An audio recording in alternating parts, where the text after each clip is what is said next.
Hello students, welcome to IITN सरजी। आज हम पढ़ने जा रहे हैं लॉग। ओके, हमारा पहला चैप्टर जो होगा वो होने जा रहा है लॉग। ठीक है, ये लॉग जो होता है इसका फुल नेम आपके पास क्या होता है? फुल नेम जो होता है लोगरिथम। ठीक है ना, लोगरिथम इस तरीके से। लेकिन लॉग के रूप में ये हमेशा ज़्यादा प्रचलित है। लॉग जो है ज़्यादा लोग जानते हैं लॉग के नाम से, शॉर्ट फॉर्म में इसको हम लोग लॉग ही बुलाते हैं। ठीक, अब हमारे पास क्या है कि सबसे पहले तो स्टूडेंट, सबसे पहले हम डिफिनीशन देख लेते हैं। लॉग का डिफिनीशन क्या होता है, उसके बाद हम उसको समझने की कोशिश करेंगे कि हमारे पास क्या होता है लॉग। ठीक है, तो सबसे पहले हम डिफिनीशन ऑफ लॉग देखते हैं। डिफिनीशन, तो लॉग जो हमारे पास होता है, the logarithm of a number, the logarithm of a number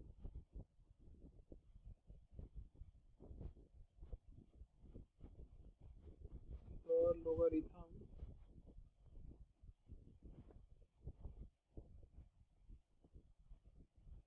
of a number n to the base a to the base a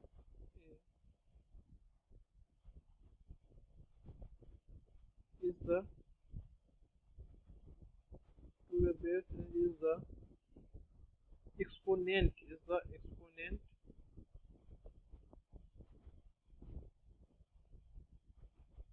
is the exponent indicating is the exponent indicating the power indicating the power indicating the power to which the base a the base a must be raised to obtain the number a must must be raised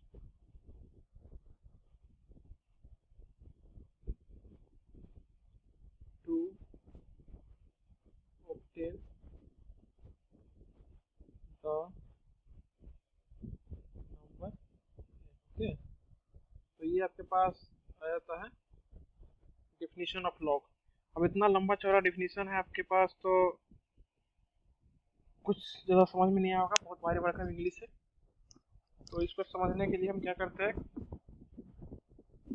सबसे पहले इसको log को हम जो लिखने का हमारा तरीका होता है, डिजाइनेशन होता है लॉग का, वो ये होता है log in to the base है। ठीक है, इस तरीके से हम लॉग को डिजाइनेट करते हैं। यहाँ पे एक्चुअली ये बोल क्या रहा है आपके पास, ये जो आप बोल रहा है, इतना चीज बोल रहा है, ये सब जो बोल रहा है कि the logarithm of a number n, the logarithm of a number n to the base a is the exponent indicating the power to which the base a must be raised to obtain the number n। तो इसको समझते हैं। ठीक है, तो क्या है कि log हमारे पास जो आ रहा है log a to the base n is equal to x होगा। ठीक है ना, यहाँ पे ये आपके पास क्या हो रहा होगा कि a टू द पावर, ये a जो है इसके पावर में x, ये किसके बराबर होगा? n के बराबर होगा।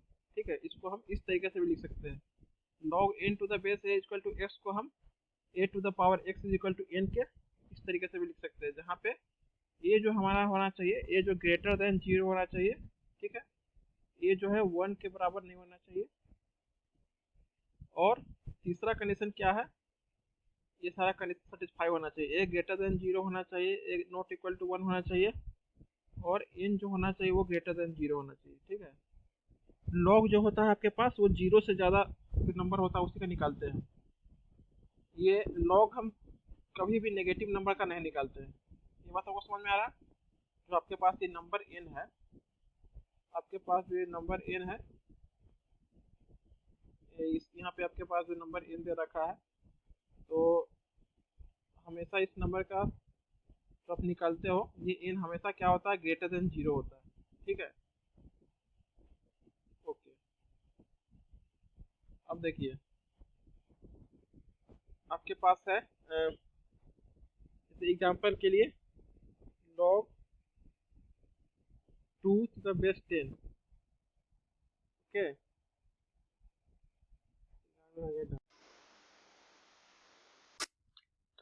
एग्जांपल के लिए हमारे पास है log 2 to the base 10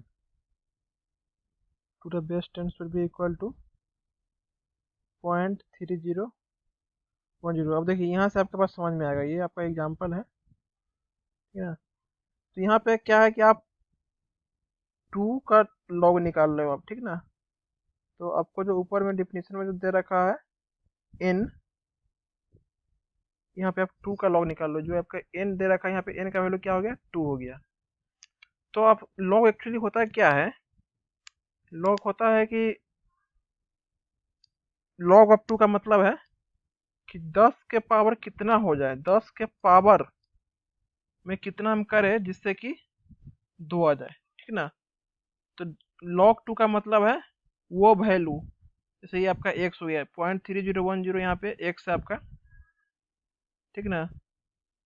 तो log of a number n यहाँ पे 2 है, तो log ऑफ नंबर 2 और उसके बेस में अगर a है मतलब 10 है, तो log ऑफ नंबर वो वैल्यू होगा जो उसके बेस के पावर में अगर आ जाए, जो उसके बेस के पावर में आ जाए तो नंबर के बराबर हो जाएगा।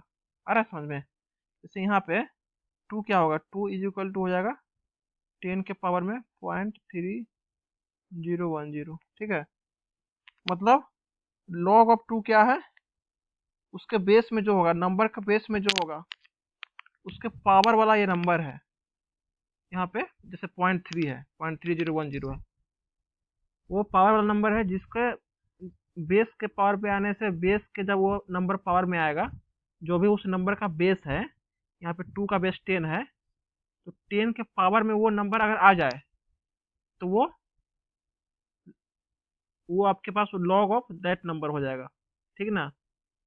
ये वैल्यू लॉग ऑफ 2 के बराबर आ जाएगा, ठीक है। तो इसी चीज़ को हम लॉग कहते हैं। एग्जाम्पल के सबसे अच्छा एग्जाम्पल आपको यहाँ पे समझ में आएगा, देखिए लॉग 10 टू द बेस 10, ये होता है आपको 1, ठीक है। ये आपको याद रखना है, ये सब चीज़ को, ये दोनों का आपको याद रखना पड़ेगा। अब आगे न्यूमेरिकल सोल्व कीजिएगा तो आपको बहुत ही मतलब ये यूज होगा ये सब चीज़। तो यहाँ पे देखिए, यहाँ पे लॉग ऑफ नंबर 10 हम निकाल रहे हैं, ठीक है। लॉग ऑफ नंबर 10, तो 10 के बेस में क्या है, 10 है। तो 10 के लॉग ऑफ 10 क्या है, 1 है। तो वो नंबर है 1, वो नंबर है जिसको अगर हम 10 के पावर में कर दे तो वो इसके बराबर आ जाएगा, है ना। इसको हम एक्सपोनेंट बोलते हैं। ये जो आपके पास आ रहा है वैल्यू, इसको हम एक्सपोनेंट एक्स बोलते हैं, एक्सपोनेंट एक्स बोलते हैं। तो लॉग ऑफ नंबर एन वो वैल्यू एक्स है, वो वैल्यू एक्स है जिसको अगर हम बेस, जो हमारे पास जो भी नंबर का बेस है उसको अगर पावर में करें तो वो नंबर के इक्वल हो जाएगा, ठीक है। जैसे यहाँ पे देखिए 10 जो हो जाएगा, यहाँ पे जो 10 आपका नंबर है वो 10 बेस है इसका, 10 के पावर 1, ठीक है। तो ये वाला 1 जो है वो इसके लॉग लॉग का वैल्यू हो गया, लॉग ऑफ 10 का, ठीक। तो इस तरीके से हम लॉग को समझते हैं, ठीक है। ऐसे आप नोट के लिए देखिए, नोट के लिए एक दो और लॉग का वैल्यू रख लीजिए। जैसे आपके पास log 3 जो होता है, log 3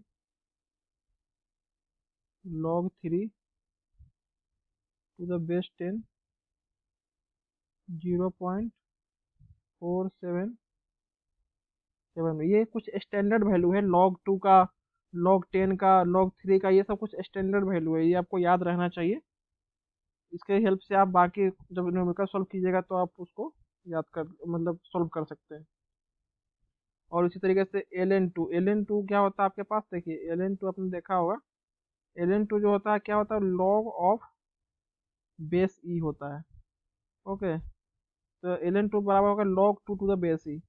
ई क्या होता है, ई जो होता है आपके पास, ई का वैल्यू आपके पास होता है 2.71। ठीक है, 2.71 और पूरा इसका 2.7182, तो ई बराबर हो गया आपके पास 2.7182। तो ये जो आपके पास आता है कितना आता है, 0.693। यहाँ पे इसका मतलब क्या है कि अगर 2 का हम लॉग निकाल रहे हैं ln2, तो ई के पावर में अगर हम ये नंबर डाल दिए, ये एक्सपोनेंट डाल दिए, तो वो 2 के बराबर आ जाएगा, है ना। वही लॉ का डिफिनीशन है, ऊपर आपने देखा होगा, यही वही आपका लॉ का डिफिनीशन है। तो आपके पास कुल मिला के ये 4 आ गया, 1 2 3 और 4।